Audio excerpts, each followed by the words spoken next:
Hello chess lovers, Student here, and in today's video I want to share with you an amazing game played by Soviet chess master Oleg Chernikov.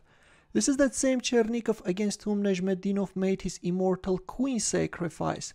The game we have already covered on my channel. In case you missed it, the link I will pin in the comment section. Meanwhile, it's Chernikov's star which is going to shine in this game. He's on the black side and he's playing against his compatriot Soviet-Russian chess grandmaster Anatoly Lutikov. This game is from 1978 Zaitsev Memorial, which took place in Vladivostok. Lutikov opened up with e4, to which Chernikov answered with c5. We have the good old Sicilian defense, and there we have it. Nezhmetdinov-Rossolimo attack is on the board.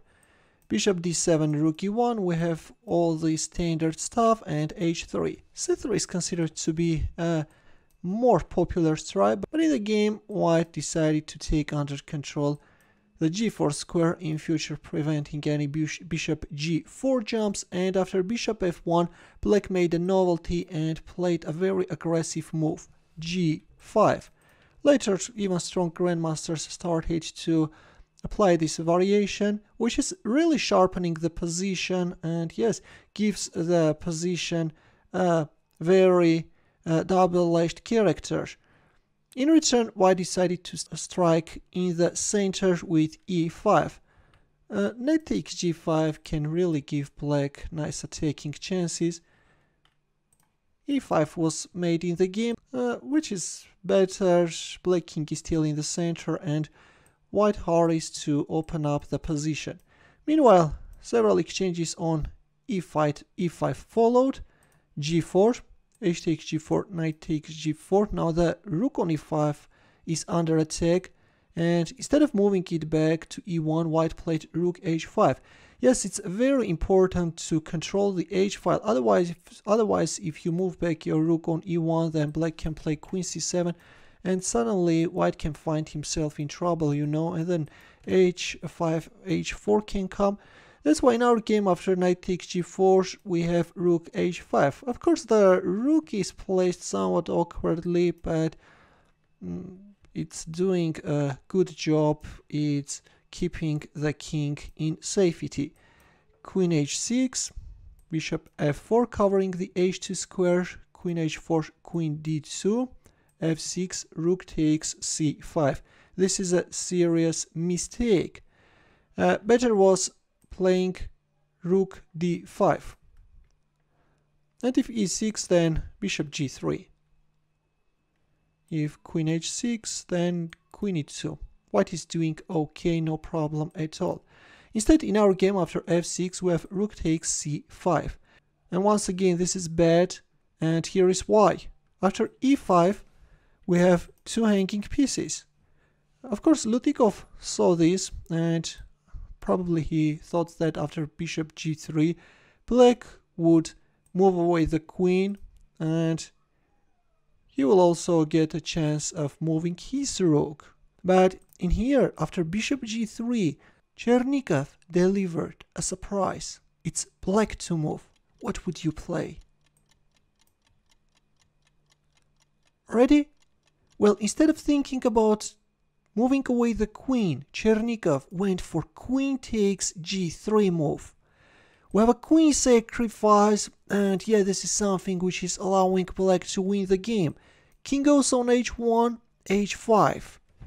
h4 is coming, and it looks like that white king is in a mating net. White played bishop e2, hurried to get rid of the knight. There comes bishop e3. Although h4 is pretty much playable, but first we have bishop e3, and only then black played h4. Bishop takes g4. Of course, bishop takes g4 is also playable, but we have h takes g3 check, bishop h3, and now what? How to proceed? Ready? There came an amazing rook takes h3 move. By the way, let me tell you that in this position, rook takes h3 is the only winning move. Bishop takes h3 is not good because after g takes h3, rook takes h3 check. White has king g2, and suddenly white is managing to survive. If here, then queen e4. Moreover, white is winning, not only surviving. If you move back the rook all the way to f8, then queen takes b7. And in this case, yeah, white is managing to consolidate the position, and it's white who is winning. That's why in our game after bishop h3, we have an exchange sacrifice. G takes h3, bishop c6 check. Look at these mighty bishops. They are monsters. And now all white can do is to give up the queen. Bishop takes e4 check, d takes e4, rook d8. Well, castling is also playable, you know. I would have liked to see castling. But okay, rook d8 is also strong, it's winning. And now the thing is that there is no time to activate these pieces, you know. For example, if you play a move like knight c3, then rook d2 is coming with a mating threat. That's why white played king g2, attacked the pawn, but black simply protected it. And once white developed the knight, black rook penetrated the second rank. King f3 check, king g4, g2, white resigned. There is this rook f1 threat now, and if rook g1, then bishop h2 is winning. A very, very impressive game by Oleg Chernikov, which I hope that you enjoyed a lot. Want to take a look at that queen sacrifice once again? There we have it. So white made that mistake, captured on c5, and then we have two hanging pieces, bishop g3, but instead of retreating, black went for a direct kill. And then came the bishop and then the h-pawn. Yes, this is nice, really very nice, and there is no escape. The combination is perfect and white is losing. Check, and the queen drops. Amazing game.